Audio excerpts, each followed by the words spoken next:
Friends, అందరికీ నమస్కారం. Daily current affairs Plato సంస్థ మీ ముందుకు వస్తుంది. రేపు 2 తెలుగు రాష్ట్రాల్లో భారీ నోటిఫికేషన్లు వచ్చే అవకాశం ఉంది.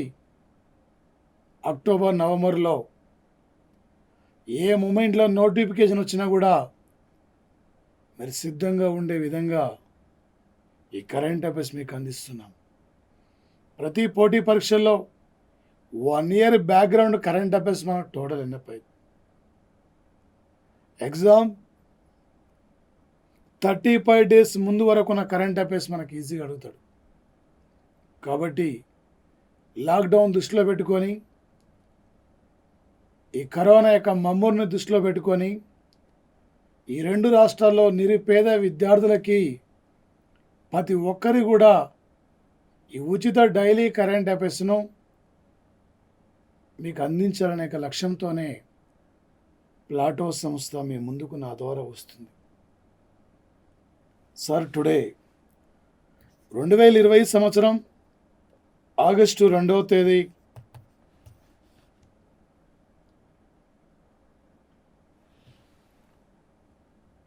బారాక్ అనే ఒక రియాక్టర్, న్యూక్లియర్ రియాక్టర్ 2020 సంవత్సరం జూలై 19 నాడు ప్రపంచ చరిత్రలోనే ఒక మైలురాయి సాధించింది. యునైటెడ్ అరబ్ ఎమిరేట్స్ వచ్చేసి ఇక్కడ అంగారక గ్రహం మీదకి హోప్ అనే ఉపగ్రహ నౌకను పంపించుకున్న తర్వాత ఈరోజు ఆగస్టు 2వ తేదీన మరో విజయాన్ని సాధించింది. ఒక అరబ్ కంట్రీస్లో ఒక యునైటెడ్ అరబ్ ఎమిరేట్స్ తొలిసారిగా దక్షిణ కొరియా సహకారంతో ఈరోజు బారాక్ అనే అణువిద్యుత్ కేంద్రాన్ని ప్రారంభించడం జరిగింది. సార్, బారాక్ అంటే తెలుగులో ఆశీర్వాదం. మీరు కన్ఫ్యూజ్ కావద్దు సార్. ఇజ్రాయెల్ మిసైల్ పేరు కూడా బారాక్ మిసైలే. ఈరోజు యునైటెడ్ అరబ్ ఎమిరేట్స్ వారు కూడా ప్రారంభించిన తొలి అణువిద్యుత్ కేంద్రం పేరు బారాక్. యాక్చువల్గా 2017లోనే బారాక్ అనే రియాక్టర్ను ప్రారంభించాలి, కానీ అనివార్య కారణాల వల్ల ఇది వాయిదా పడింది. ఈరోజు వచ్చేసి ఇక్కడ మొత్తం ఈ రియాక్టర్లో 4 విభాగాలు ఉంటాయి. అందులో మొదటి విభాగం ఈరోజు స్టార్ట్ అయింది. సార్, దీని ద్వారా వాణిజ్య కార్యకలాపాలకు సంబంధించిన విద్యుత్ కానీ అక్కడ ప్రజలకు సంబంధించిన విద్యుత్తును అందించడంలో ఇది ప్రధానమైన పాత్ర పోషిస్తుంది. బారాక్ అనే రియాక్టర్ ప్రజెంట్లీ టుడే ఇండియాలో 22 అణువిద్యుత్ కేంద్రాలు ఉన్నాయి. రేపు 2025 లేదా రేపు 2030 నాటికి 6 నుండి 8 అణువిద్యుత్ కేంద్రాలను ప్రారంభించుకోబోతున్న కంట్రీ అంటే చైనా కంట్రీ. సార్, ఈ మధ్యనే ప్రపంచంలో సముద్ర నీటి మీద తేలియాడే ఒక అణువిద్యుత్ కేంద్రాన్ని ప్రారంభించుకున్న కంట్రీ అంటే వచ్చేసది రష్యా కంట్రీ. సార్, ఇక్కడ మన కరెంట్ అఫైర్స్ పరంగా సార్ 2020 ఆగస్టు 2వ తేదీన యునైటెడ్ అరబ్ ఎమిరేట్స్ వారు ప్రారంభించిన తొలి అణువిద్యుత్ కేంద్రం పేరేమిటి?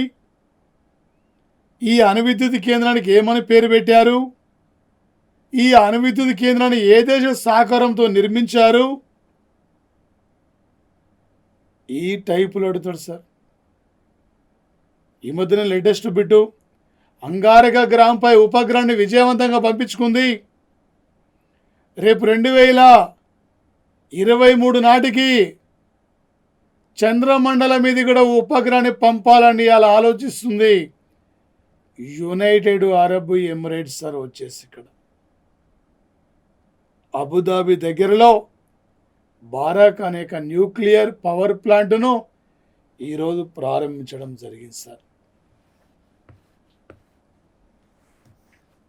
Nepal country sir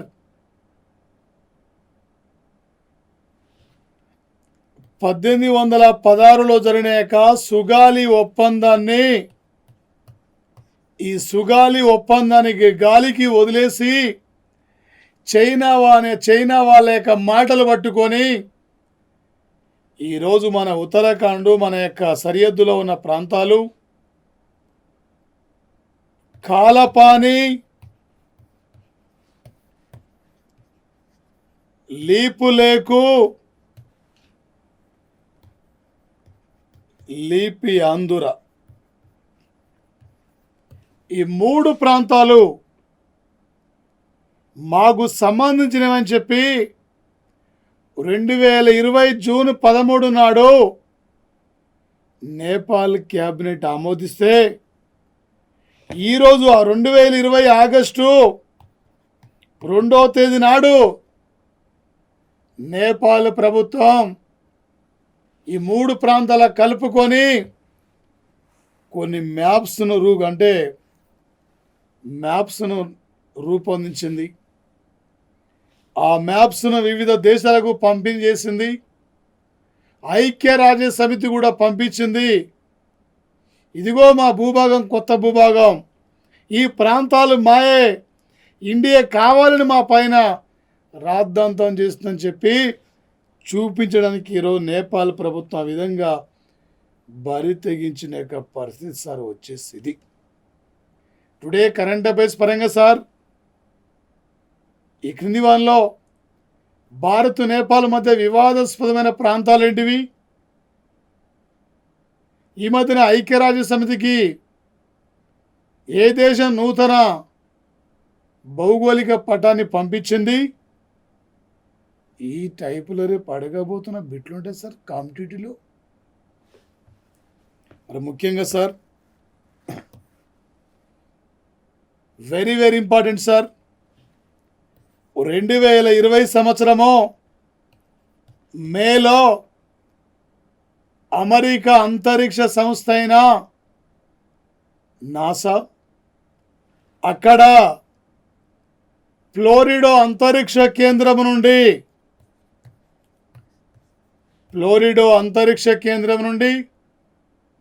space X అనే ఒక వాణిజ్య సంస్థ, స్పేస్ ఎక్స్ వాణిజ్య సంస్థ సార్ అమెరికా చరిత్రలోనే మొట్టమొదటిసారిగా ఒక ప్రైవేటు సంస్థ అంతరిక్ష కేంద్రానికి 2 వ్యోమగాముల పంపించారు. ఆ 2 వ్యోమగాములే వన్ పర్సన్ రాబర్ట్ బెన్కెన్, మరో పర్సన్ డగ్లస్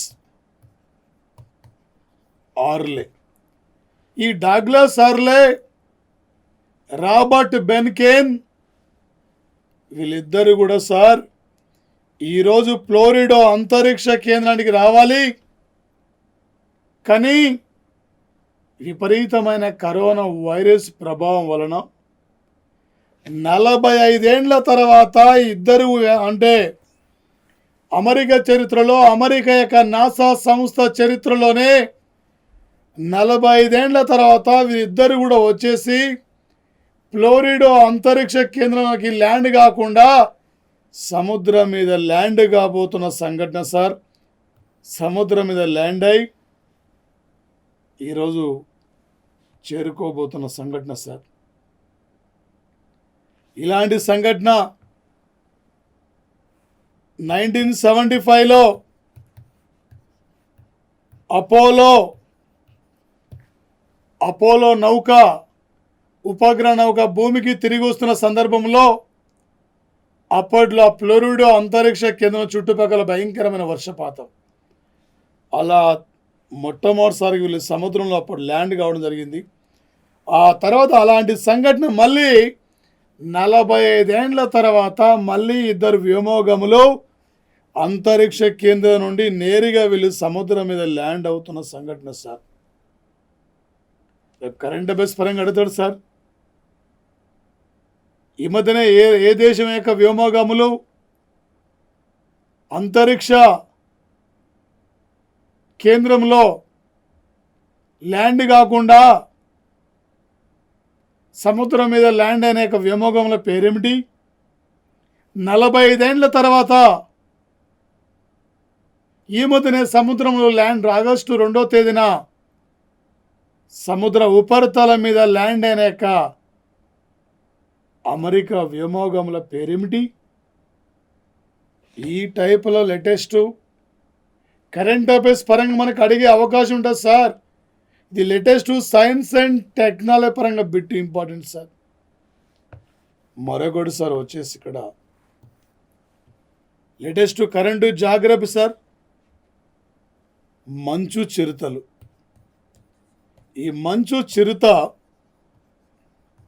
సార్ ఉత్తరాఖండ్ రాష్ట్ర ప్రభుత్వం పర్యాటక రంగాన్ని ప్రోత్సహించడానికి మంచు చిరుతలను పరిరక్షించడానికి 2020 ఆగస్టు 2వ తేదీన ఒక మంచు చిరుతల కోసం ప్రత్యేక సంరక్షణ కేంద్రాన్ని కూడా మేము ఏర్పాటు చేస్తున్నామని చెప్పి ఈరోజు అనౌన్స్మెంట్ చేయడం జరిగింది సార్. టుడే ఉత్తరాఖండ్ రాష్ట్రంలో 86 మంచు చిరుతలు ఉన్నాయి సార్.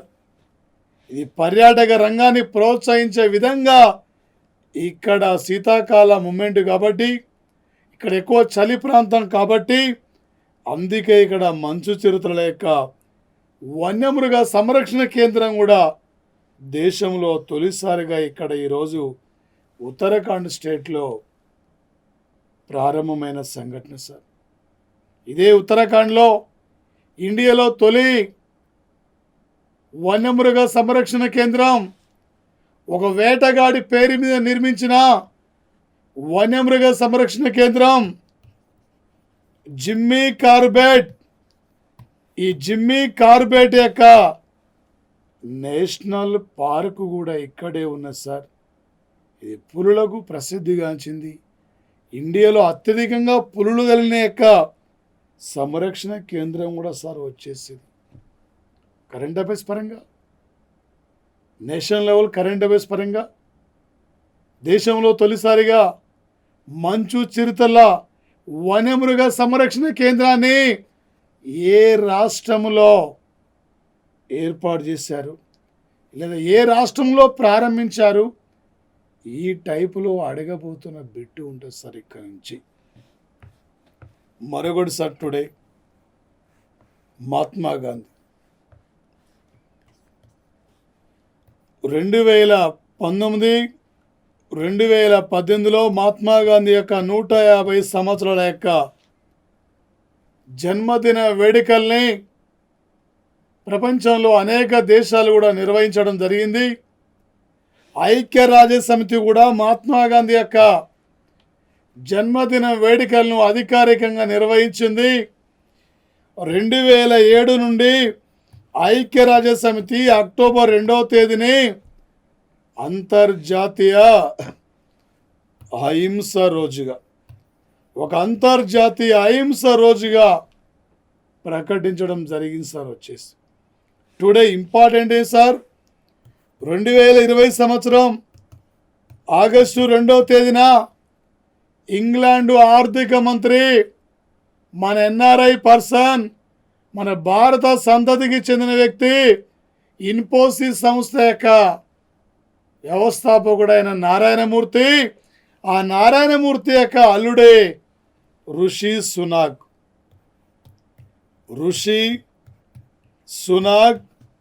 ఈయన ఇంగ్లాండ్ ఆర్థిక మంత్రిగా పనిచేస్తున్నాడు.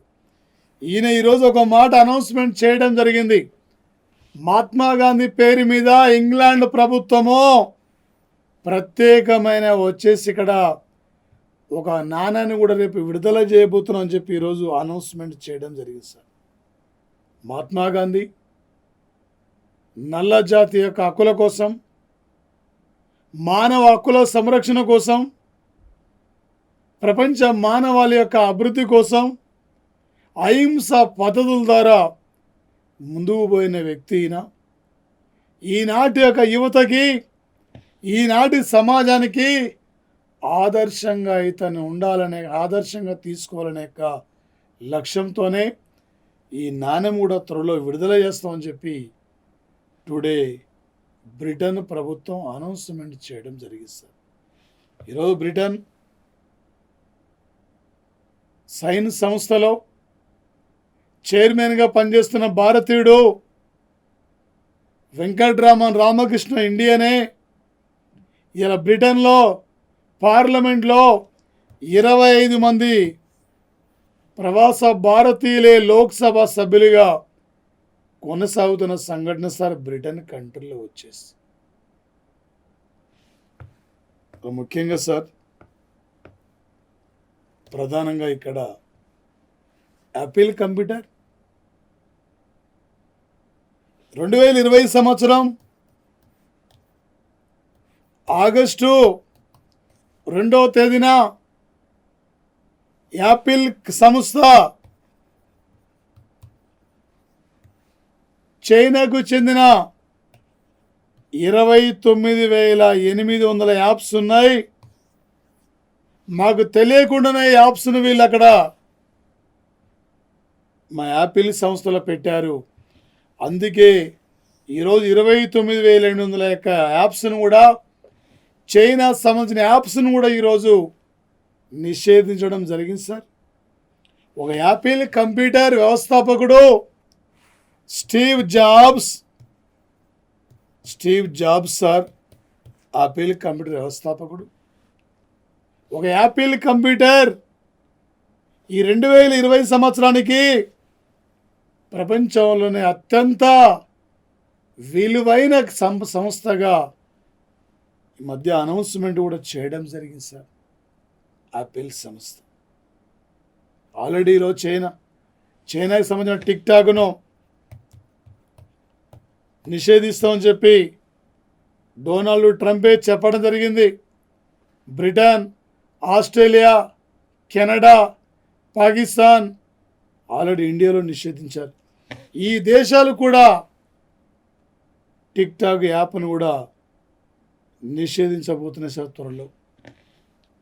ముఖ్యంగా సార్ వచ్చేసి ప్రధానంగా ఈరోజు 2020 సంవత్సరం ఆగస్టు 2వ తేదీన తూర్పు లడఖ్ ప్రాంతంలో ఇండియా, చైనా దేశాల ఉన్నత స్థాయి కమాండర్ యొక్క అధికారుల చర్చలు కూడా జరగబోతున్నాయి.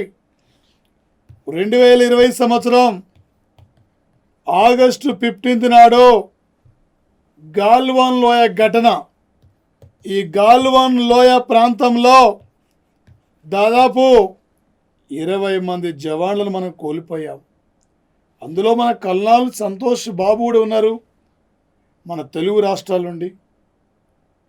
ఆ సంఘటన జరిగిన తర్వాత ఈ రెండు దేశాల మధ్య,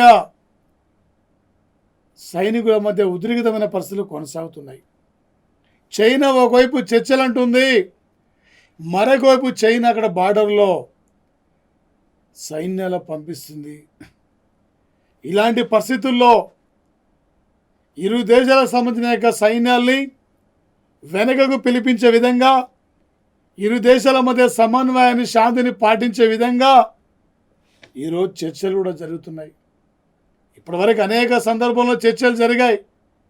చైనా చర్చలు అంటుంది, చర్చలు నిర్వహిస్తుంది, మరొక వైపు సైన్యాలు మాత్రం అక్కడి నుంచి వెనకకు పంపడం లేదు సార్.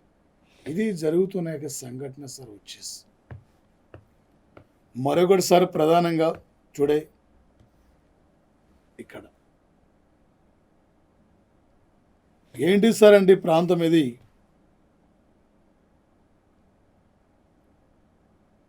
ఒక హాంకాంగ్ ప్రపంచంలో గ్లోబల్ కాంపిటేటివ్ జాబితాలో, ప్రపంచంలో పోటీతత్వం ఆర్థిక వ్యవస్థలో 2020 సంవత్సరానికి ప్రపంచంలో పోటీతత్వం ఆర్థిక వ్యవస్థలో హాంకాంగ్ అనేది ప్రథమ స్థానంలో ఉంటే భారతదేశం 43వ స్థానంలో ఉన్నా సార్. గ్లోబల్ కాంపిటేటివ్ జాబితాలో ఒక వరల్డ్ ఎకనామిక్ ఫోరం సంస్థ ప్రకారం ఇదే 44 తిప్పి రాస్తున్నా, 43 తిప్పి రాస్తే 34 సార్. ఇండియాలో తొలిసారిగా రైలు నడిచింది కూడా 34 కిలోమీటర్ల దూరమే. ఇదే 34 అంటున్నాం. టుడే ప్రపంచంలో అతి చిన్న వయసులో ఫిన్లాండ్ దేశానికి ప్రధానిగా పనిచేస్తున్న వ్యక్తి సనా మారిన్ వయసు కూడా 34 ఏండ్లే. ఏ కంట్రీ సార్ ఫిన్లాండ్? 1000 సరస్సుల దేశం అంటున్నాం. 1000 మంది జనాభా అంటే వాటికన్ సిటీ, 1000 టెంపుల్స్ అంటే తమిళనాడు, 1000 ఏనుగులు అంటే లావోసు, తెల్ల ఏనుగులు అంటే థాయిలాండు, 1000 సరస్సులు అంటే ఫిన్లాండ్ సార్. ఇలా మన బిట్టు గుర్తుండిపోవాలి సార్. వచ్చేసి మన ముఖ్యంగా సార్ 2020 సంవత్సరం జూలై 30 నాడు కస్తూరి రంగన్ కమిటీ సూచన మేరకు మారుతున్న పరిస్థితులకు అనుగుణంగా భారత విద్యారంగంలో కూడా మార్పు తీసుకురావాలి, 21వ శతాబ్దం యొక్క విద్యను అమలు పరచాలనే లక్ష్యంతో 2020 జూలై 30 నాడు నూతన విద్యా విధానానికి కేంద్ర ప్రభుత్వం ఆమోదించింది. అందులో భాగంగా సార్ ప్రధానంగా వచ్చేసి ఎవరైతే భారతీయ విద్యార్థులు విదేశీ యొక్క సంబంధించిన భాషలపైన అవగాహన పెంచుకోవడానికి, విదేశీ భాషల ద్వారా ఆయా దేశాల యొక్క సంస్కృతిని తెలుసుకోవడం కోసం ఆయా భాషల్ని కూడా ప్రత్యేక కోర్సులుగా ప్రవేశపెట్టింది. అందులో భాగంగా ఈ జాతీయ నూతన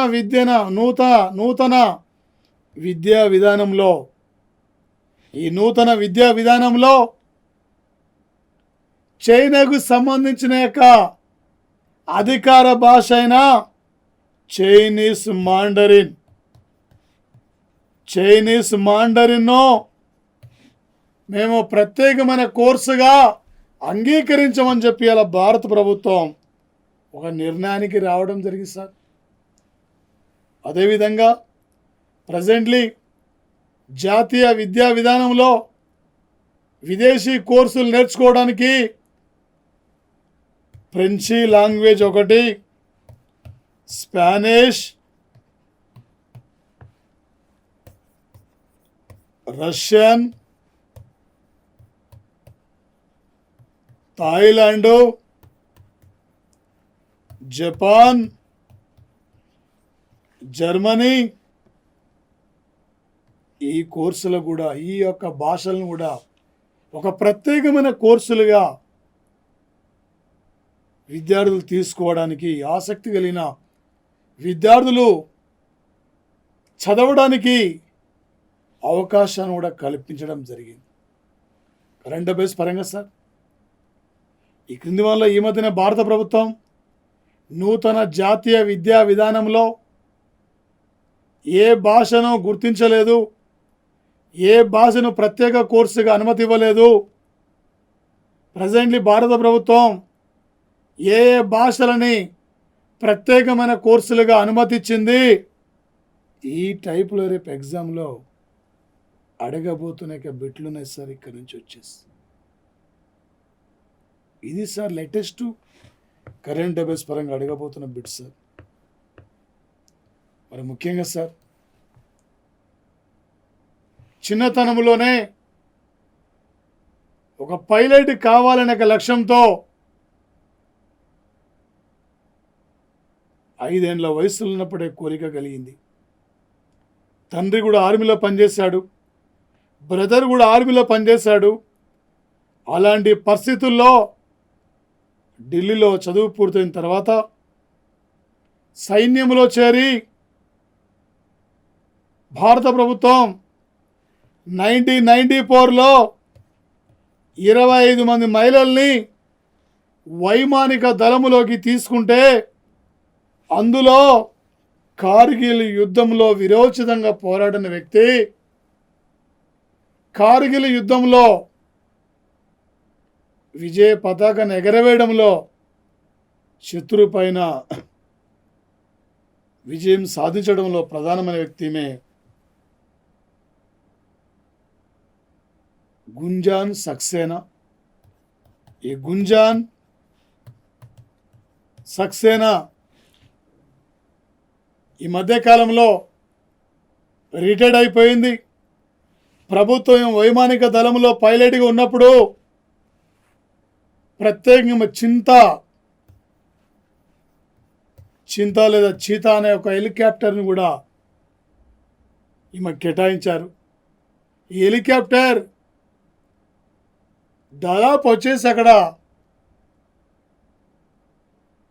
కొన్ని అడుగుల వరకు ఎత్తు కూడా వెళ్ళి శత్రువుకు కనపడకుండానే శత్రుపై దాడి చేయగలుగుతుంది. అలాంటి హెలికాప్టర్ కూడా నడిపిన వ్యక్తి వైమానిక దళంలో ప్రజెంట్లీ రిటైర్డ్ అయిపోయింది. గుజరాత్ రాష్ట్రంలో స్థిరపడిపోయింది. ఈమె పేరు మీద ఒక బయోపిక్ పేరుతో ఒక మూవీ కూడా రాబోతుంది. గుంజాన్ సక్సేనా పేరుతో ఒక మూవీ కూడా రానున్నట్లు 2020 ఆగస్టు 2వ తేదీన అనౌన్స్మెంట్ కూడా జరిగింది సార్. రేపు ఎగ్జామ్లో అడగబోతుంది, బిట్ ఇంపార్టెంట్ సార్. ఈ మధ్యన వార్తలకు వస్తున్న గుంజానా సక్సేనా ఏ రంగానికి సంబంధించిన వ్యక్తి? గుంజానా సక్సేనామే ఏ యుద్ధంలో పాల్గొన్నది? ఈ టైపులో అడగబోతున్న బిట్ ఉంటుంది సార్. మరొకటి సార్, ప్రధానంగా టుడే ఆల్రెడీ కొన్ని వన్డేలు మిగిలి ఉండగానే కరోనా వైరస్ తర్వాత కరోనా వైరస్ వల్ల కొన్ని రోజుల పాటు క్రీడా కూడా లాక్డౌన్ ప్రకటించారు. ఆ తర్వాత ఈ మధ్యనే ఇంగ్లాండ్ జట్టు వెస్టిండీస్ జట్టుతో టెస్ట్ మ్యాచ్లో కూడా పాల్గొన్నది. ఆ టెస్ట్ మ్యాచ్లో విజయం సాధించింది. మరి ఇప్పుడు నిన్న మొన్న ఈరోజు కొన్ని వన్డేలు మిగిలి ఉండగానే ఐర్లాండ్ జట్టును ఓడించి 2020 సంవత్సరము ఆగస్టు 2వ తేదీన వన్డే సిరీసు టైటిల్ విజేత ఎవరంటే ఇంగ్లాండ్ జట్టు ఈరోజు విజేత కావడం జరిగింది సార్. ఓడిపోయిన జట్టు సార్ ఇక్కడ ఐర్లాండ్ టీం ఓటమి పాలు కావడం జరిగింది సార్. ఇదే ఇంగ్లాండ్ 2019లో వరల్డ్ కప్ క్రికెట్ టైటిల్ విజేత, రీసెంట్లీ వెస్టిండీస్తో టెస్ట్ మ్యాచ్ విజేత, ఈరోజు ఐర్లాండ్తో వన్డే సిరీస్ కూడా గెలుచుకున్న జట్టు అంటే ఇంగ్లాండ్ టీం సార్. మరి ముఖ్యంగా సార్, ప్రధానంగా 2020 సంవత్సరం ఆగస్టు 2వ తేదీన కేంద్ర ప్రభుత్వం ప్రధానంగా ఆల్రెడీ అమల్లో ఉన్న one nation one ration card కార్యక్రమాన్ని మణిపూర్, యూటీ, జమ్మూ కాశ్మీర్, నాగాలాండ్, ఉత్తరాఖండ్ రాష్ట్రాల్లో కూడా విస్తరించింది. టుడే ఇండియాలో one nation one ration card ఇప్పుడు ప్రజెంట్లీ 24 రాష్ట్రాల్లో ఉంది. లబ్ధిదారుడు రేషన్ కార్డు ఉంటే ఏ స్టేట్లోనైనా కూడా రేషన్ తీసుకోవచ్చు అనే విధంగా ఆయా పేద వర్గాల వారికి అనుకూలంగా ఈ విధానాన్ని కూడా రామ్ విలాస్ పాస్వాన్ తీసుకురావడం జరిగింది. మరి ముఖ్యంగా సార్ వచ్చేసి కరెంట్ అఫైర్స్ పరంగా అడిగితే ఈ మధ్యనే one nation one ration card విధానం ఎన్ని రాష్ట్రాల్లో విస్తరించారు, ప్రజెంట్లీ ఇండియాలో ఎన్ని రాష్ట్రాల్లో అమల్లో ఉంది. ఎగ్జాంపుల్ సార్, ఎక్కడో ఏపీ క్యాండిడేట్ వచ్చేసి అతను ఎక్కడో సూరత్ దుబాయ్ ఎక్కడో వెళ్ళిపోతాడు, అంటే సూరత్ ఎక్కడో ఢిల్లీలో జాబ్ చేస్తుంటాడు చిన్నపాటి ఎంప్లాయీగా. అలాంటి వ్యక్తి మళ్ళీ రేషన్ కోసం ఇక్కడ రాకుండా అదే కార్డు ద్వారా తన ప్రభుత్వం అందిస్తుందో అన్నిటిని కూడా సరుకులు తీసుకునే విధంగా లబ్ధిదారులకి అనుకూలంగా ఈ కార్యక్రమాన్ని కూడా ఇంట్రడ్యూస్ చేయడం జరిగింది సార్. కేంద్ర ప్రభుత్వం ఒక ప్రతిష్టాత్మకంగా ఈ కార్యక్రమాన్ని నిర్వహిస్తున్న యొక్క సంఘటన సార్ వచ్చేసి ఆల్రెడీ సార్ ఇక్కడ ఉత్తరాఖండ్ అనుకున్నాం, తర్వాతకి చంద్రయాన్ 2. ఏంది రోజు ఇంపార్టెంట్ ఏంటి సార్ అంటే ఆల్రెడీ 2020 సంవత్సరము ఆగస్టు 2వ తేదీన చంద్రయాన్ 2లో ఉన్న పరికరాల్లో ఒకటి ప్రజ్ఞా రోవర్. ఈ ప్రజ్ఞా రోవర్ చంద్రుడి ఉపరితలం మీద పనిచేస్తుంది. చంద్రుడి ఉపరితలం మీద ఉన్న ప్రతి అంటే కదలికలను అక్కడ ఉన్న యొక్క వాతావరణం అనేది గమనిస్తుంది, కానీ మన సాంకేతికాలు ఇవ్వలేకపోతుందని చెప్పి ఈరోజు అంటున్న వ్యక్తి ఎవరు ఈ మాటలు అంటున్న వ్యక్తి అంటే 2019 జూలై 22వ తేదీన చంద్రయాన్ 2 ఉపగ్రహాన్ని మన చంద్రుని వద్దకు పంపించినప్పుడు టెక్నికల్ ప్రాబ్లం వల్ల భూమికి అక్కడ ల్యాండర్ అయిన విక్రమ్ మధ్య సంబంధాలు తెగిపోయినాయి. కాబట్టి ఈ విక్రమ్ ల్యాండర్ అనేది అచేతన స్థితిలో పడి ఉందని చెప్పి ఈ విక్రమ్ ల్యాండర్ను గుర్తించిన సైంటిస్టే మన తమిళనాడు సైంటిస్టు షణ్ముఖం సుబ్రహ్మణ్యం. ఈ షణ్ముఖం సుబ్రహ్మణ్యం ఒక విక్రమ్ ల్యాండర్ యొక్క సృష్టికర్త. అసలు విక్రమ్ ల్యాండర్ను అచేతన స్థితిలో పడిపోయిందని చెప్పి గుర్తించిన వ్యక్తే ఈరోజు ఆగస్టు 2వ తేదీన ప్రజ్ఞా రోవర్ కూడా అది పనిచేస్తుంది, కానీ మనకు కావాల్సిన ఇన్ఫర్మేషన్ ఇవ్వలేకపోతుందని చెప్పి ఈరోజు చెప్తున్న సైంటిస్ట్ మనకి. కరెంట్ అఫైర్స్ పరంగా సార్ చంద్రయాన్ 2 సగం టెక్నికల్ ప్రాబ్లం వల్ల విక్రమ్ ల్యాండర్ విఫలమైంది. విక్రమ్ ల్యాండర్ను గుర్తించిన సైంటిస్ట్ ఎవరు? అందులో ఉన్న రోవర్ పేరు ప్రజ్ఞ. ఆ ప్రజ్ఞ అక్కడ చంద్రమండలం మీద ఉపరితలం మీద ఉన్న యొక్క కదలికలను గమనిస్తుంది, కానీ మనకు కావాల్సిన ఇన్ఫర్మేషన్ ఇవ్వలేకపోతుందని చెప్పిన సైంటిస్టు కూడా షణ్ముఖం సుబ్రహ్మణ్యం, ఒక తమిళనాడుకు చెందిన ఒక యువ సైంటిస్ట్ సార్ వచ్చేసి ఇతను ఆల్రెడీ దక్షిణ భారతదేశంలో తొలిసారిగా స్కిన్ బ్యాంకు ప్రధాన కార్యాలయం చెన్నైలో ఉంది. 70 లక్షల వ్యయంతో హైదరాబాద్లో ఉస్మానియా హాస్పిటల్లో స్కిన్ బ్యాంకును నిర్మించడానికి ముందుకు వచ్చిన సంస్థ రోటరీ క్లబ్ సార్. ఈ రోటరీ క్లబ్ వారు ముందుకు రావడం జరిగింది. ఇలా ఆవేశం వల్ల అనుకోకుండా ప్రమాదాలు జరిగినప్పుడు వ్యక్తి కాలిన గాయాలు త్వరగా మాన్పించడానికి, శరీరం కాలినప్పుడు వచ్చేసి దాని ప్లేస్లో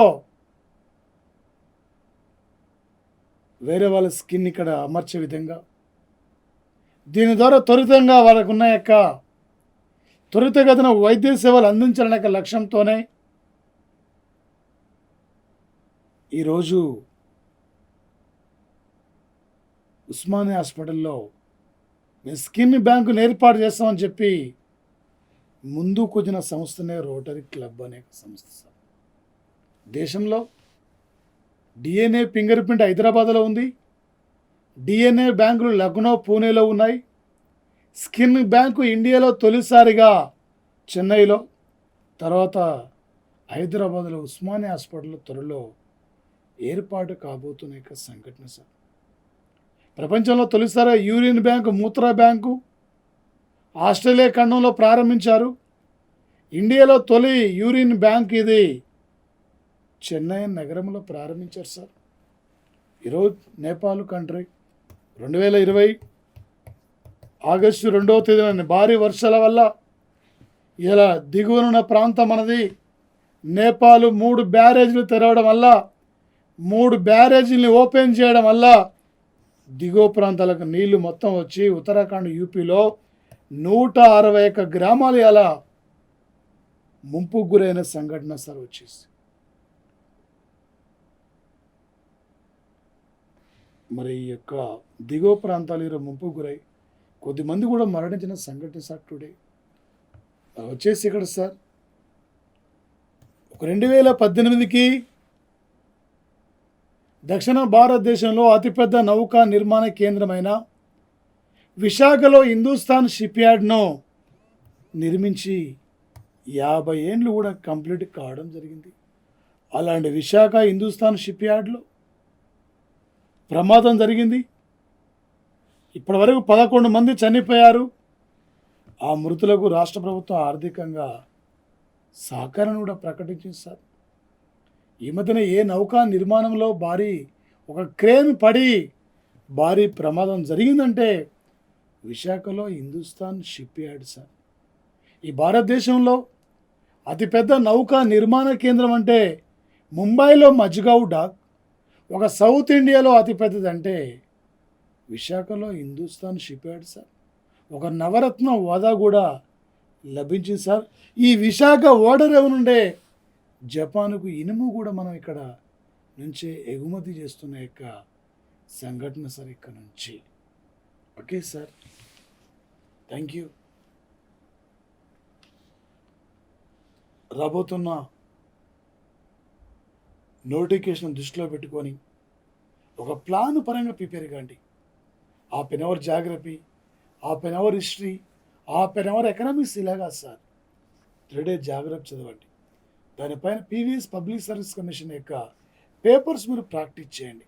క్వశ్చన్ ఎలా అడుగుతుండు, ఏ విధంగా అడుగుతుండు, ఎలా వెళ్ళిపోవాలి, మనం ఎలా క్యాచ్ చేయాలి ఏంటి అని చెప్పి అలా ఆలోచించి ఆ విధంగా మీరు ముందుకు పోండి. కానీ అక్కడ ఏదో చదువుతున్నాం చెప్పి తీరా ఎగ్జామ్ మూమెంట్లో, ఎందుకంటే వచ్చేసి ఇక్కడ ఒక నోటిఫికేషన్ మన చేయి దాటిపోతే ఇంకో నోటిఫికేషన్ వచ్చేంత వరకు చాలా వరకు కూడా సమయం పడుతుంది. కాబట్టి ఈ నోటిఫికేషన్ను ఒక విజేతగా ఇక్కడ నుంచి తిరిగి వెళ్ళాలి.